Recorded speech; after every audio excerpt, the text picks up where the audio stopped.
My name is Jude Thatcher. I'm the Head of School for Pre-Vocational Studies at Neathborough Talbot College.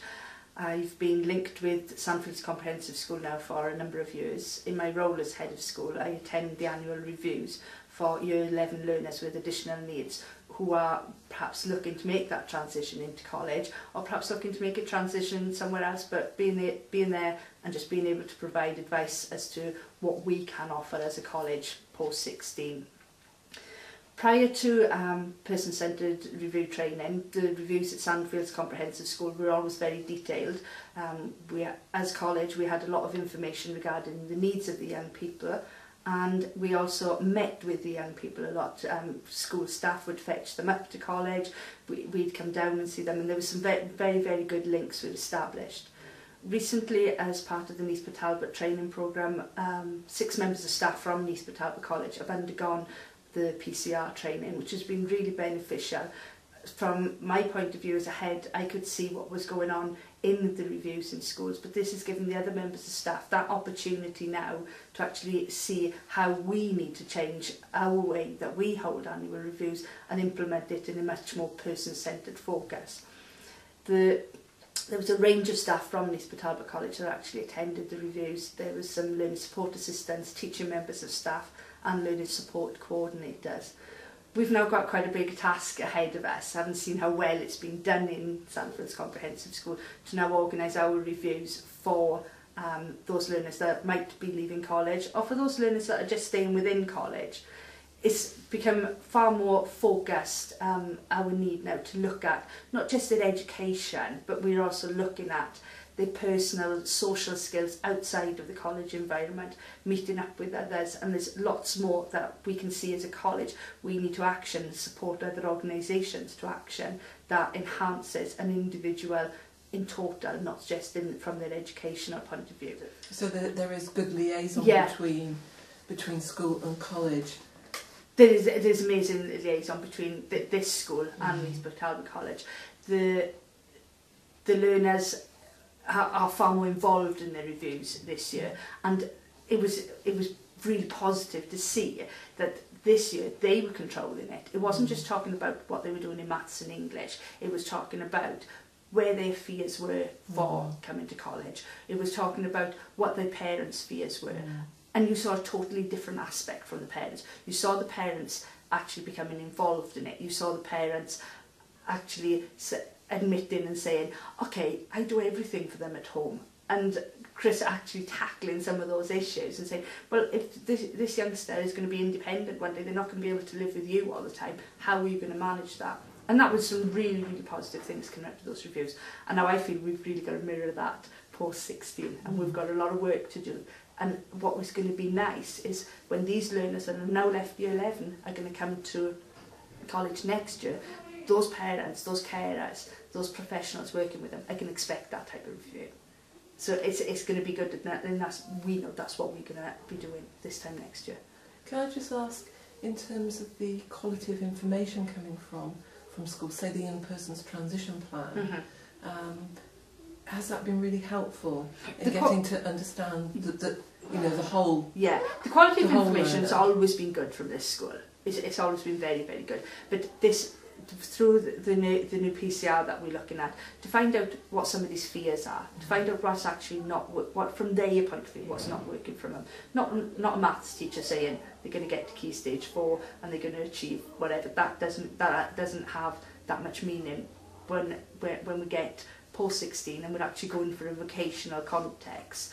A lot of the time I always say to these youngsters, there's a lot of changes that's going to come about and go into college, so they've got to actually adopt to that environment, and lots of their fears are going to have to be managed in that environment for the first year. So academic isn't that important for the first year, it's more about the social, the life skills, and there's an awful lot coming out, and it's changing the way that I'm going to have to plan the curriculum for next September. There's a lot coming out in terms of the social needs of these youngsters and doing things outside and differently.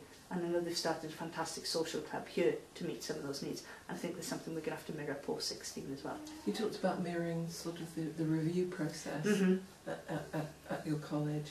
How do you think you're going to be able to sort of manage that? What do you think you will need to have in place? In order to do that, an effective key worker such as Julia that's working here. I think it's going to be learning support assistants taking on roles that, yes, they have roles for supporting at the moment, but this specific key working role and being a contact and ensuring targets being set, everybody knows what those targets are. We will probably still keep the contact that the personal tutors, the teaching members of staff have with parents, because there can be some difficult issues that a teaching member of staff has to deal with the parents. But the learning support assistants will have those regular checks on what's going on in terms of the targets that have been set for the young people. What do you think are the sort of the key, going to be the key functions for of those learning support assistants in terms of key worker role? What sort of skills do you think they'll need to bring? I think they've got, it will be a different change to them. They're not sitting there in the classroom just supporting how somebody gets through a piece of academic work. It is going to be far more about knowing that individual and knowing what's going on around that individual. So they're going to have to be very, very aware of the individuals. I think we've already got that. We've got learning support assistants who understand the needs of the learners, but it's putting that into a context and it's monitoring it and it's setting new targets for it all the time.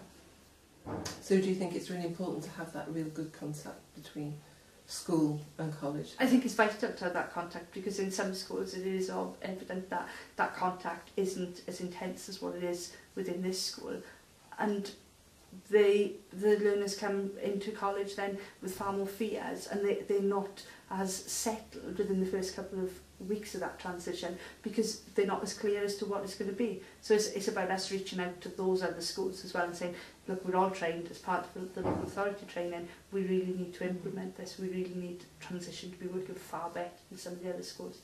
This is I think this is sector leading how it works in this school. It really is.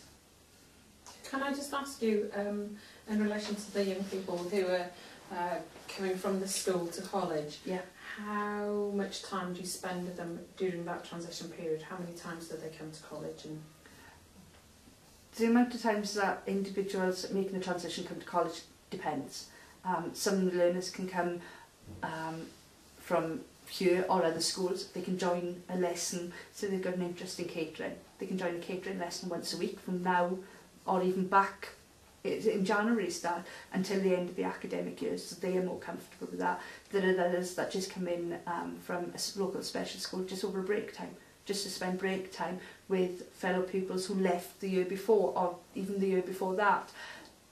Some just come for a whole school visit, as in perhaps the unit not all our feeder schools come for a whole school visit, but we tend to, those with additional needs, I'll tend to do that separately because they tend to get lost in that big whole school visit. The unit from here actually come up on their own. They'll come 2 or 3 times throughout the year, and that's just me with them. We do a specialist induction in June. What we say to everybody that's looking to apply to college for June, if you want to, you can join us for 2 days in June when college is really quiet. The A-level learners have finished, the majority of the other learners are out of the way. It's very quiet. They can get to know where everything is during that quiet time, and they get to meet my other members of staff. So it's not just me that they see, and they get to see the other students that are in the other schools that are coming into Neath Batalda College. Okay. In terms of sort of the learning from your perspective, having got involved with the work that's going on in Sandfield, what has been sort of the key thing that you've learned, Judith? I think the key thing is we can all do a review and you can look at academic, but this just isn't about the academic. This is about the whole of the person. And if the outside bits aren't working properly, then the person isn't that confident and steady about making that transition. And what I've really learned is by opening that up, these pupils here have actually said, this is what I'm worried about, this is my fear, and then we can support them in that. Excellent, thank you.